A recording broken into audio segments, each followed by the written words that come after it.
అనకాపల్లి జిల్లా నర్సీపట్నం మండలం గబ్బాడలో ఏర్పాటు చేసిన ఇసుక డిపోను స్పీకర్ అయ్యన్న పాత్రుడు పరిశీలించారు. అనంతరం మైన్స్ ఎండీ ప్రవీణ్ కుమార్ తో అనేక విషయాలు స్పీకర్ మాట్లాడారు.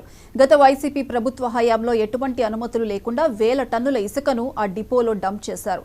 కానీ ఈ విషయం తెలియదంటూ రెవెన్యూ, మైనింగ్ శాఖల అధికారులకు చేతులు దులుపుకున్నారని స్పీకర్ మండిపడ్డారు. ప్రస్తుతం డిపోలో 63,000 మెట్రిక్ టన్నుల ఇసుక నిల్వలు ఉన్నట్లు అయ్యన్న తెలిపారు. అనకాపల్లి జిల్లాకు ఇసుక తరలించేందుకు రాజమండ్రిలో ప్రత్యేక రీచ్ కావాలని కోరినట్లు స్పీకర్ అయ్యన్న తెలిపారు.